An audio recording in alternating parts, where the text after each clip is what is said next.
Greetings, friends, and welcome to the new and improved Jackass Report. I'm your humble yet astonishingly talented host, Ken Thacker. Well, folks, I know it's been a while. I won't offer any excuses. The simple fact of the matter is I had one of those wonderful stomach flu bugs that had me rather violently ill through the holiday. Not the most merry of Christmases, I can assure you. Either way, I didn't think doing an episode green, shivering under a blanket, would have been very impressive. So I chose to forgo that until I recovered and spare you that as well. Still, I'd like to take the time to wish everyone a very Merry Christmas, Happy Hanukkah, and of course a very Happy New Year. Yes, I know it's late. Better late than never. Also, in this coming year, I would very much like to wish you all much love and happiness. Well, some of you have probably may be wondering what's going on here so far, so let me go ahead and explain this a bit. I've decided to change my show formats a bit. Frankly, the Under Fire episodes were simply too long. I couldn't get them broke down into small enough segments, and we were stretching out into 3, 4, and 5 segments, which is just entirely too long. So I'm trying to break this down a little bit. So at this point, I've decided to do a separate episodes of Under Fire, and now we have the new Jackass Report. So with that said, let's start out the new year right with our very first Jackass Report. Okay, this episode, Jackass, again, this is a little late, obviously I was not well, is The Grinch. Which I find quite fitting considering the season that's just behind us. No, I'm not talking about the literary figure and the children's book. I'm just using him as a useful metaphor in this case. What I'm referring to is businesses and employers. Ironically, businesses and employers who make millions and even billions off of the orgy of commercialism that comes around during this time of year. Who demand that their employees not wish people Merry Christmas, pandering to the anti-Christian and rabid political correctness Nazis. Now I know I'm tackling the thorny subject of religion, and I'm sure that there are those liberals out there who are going to try to immediately pigeonhole me, thinking that they already know my religious beliefs. It won't be the first time, and it won't be the last time, as stereotyping is something that you liberals excel at. So let me just go ahead right now and jerk the rug out from under you and put you on your backsides where you belong immediately. I am, and have been for many, many years, a fierce agnostic. That's right, agnostic. And I defend my right to my beliefs just as I defend Christians' rights to have theirs. And guess what? I celebrate Christmas too. Big shock, I know. While Christmas may be a Christian holiday, I think that many of the values, the top ones, peace on earth, goodwill toward all men, the one that we hear every year, are things that we can and should all embrace. Unfortunately, too few of us ever do.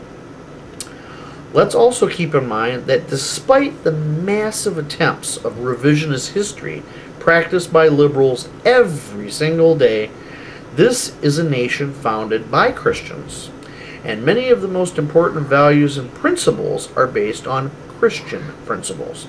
And while I am not Christian, I respect them and value them as well, as do a majority of Americans. That's right, a majority. So, for an employer, a business, especially one that's up to its bulging bank accounts into the Christmas holiday season, to threaten its employees with retribution, job termination, and worse, for wishing people Merry Christmas. I mean, this is only pandering to the militant fringe minority, wingnuts, who find it offensive. It is practicing hypocrisy on such an offensive and grand scale that it astounds anyone with even a shred of common sense. I've seen lots of hypocrisy over the years, political and otherwise, and this one here really takes the cake. So, I say to all of you people out there who have employers who demand that you use a company-approved, politically correct greeting for the season, next season obviously now, to do one of two things. Ignore the directive as I do with my employer. I'm waiting for the day with bated breath for them to challenge me on it. They'll really wish they hadn't. Or, as a friend of mine handled the situation with his employer, he simply ignored the season and not acknowledged it at all.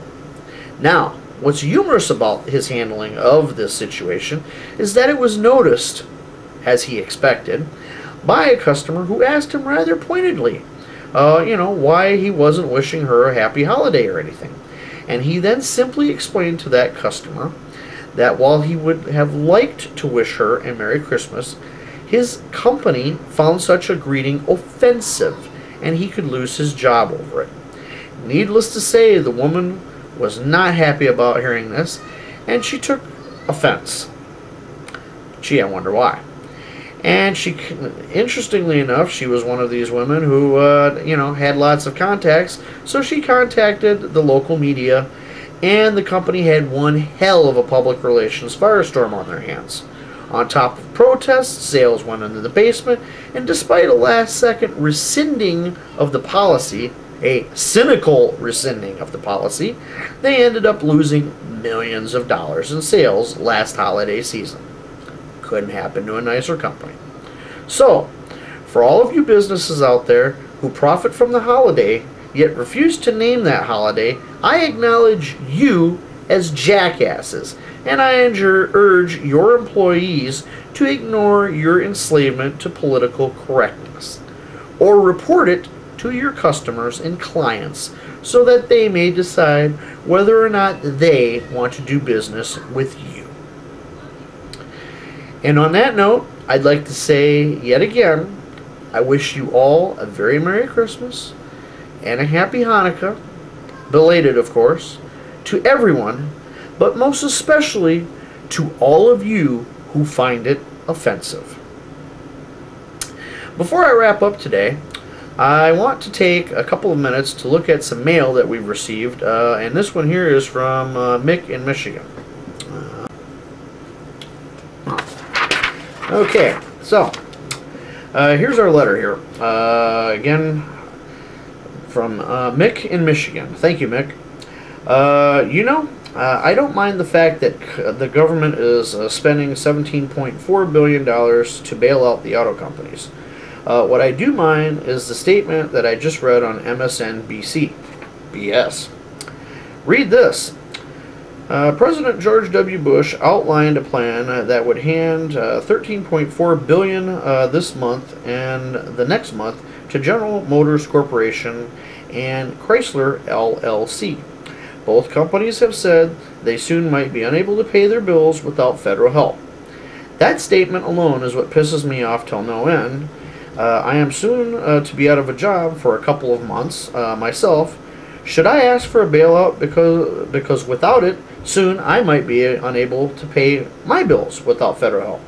Damn, that makes me mad. Oh well, just thought I would vent. If anyone would understand my frustration with that sentence, you would. Mick, you're absolutely right, and you have every right to be ticked off. And keep in mind that this isn't about bailing out the auto industries. This is about bailing out the UAW, United Auto Workers Union. Union, for you people who didn't hear that.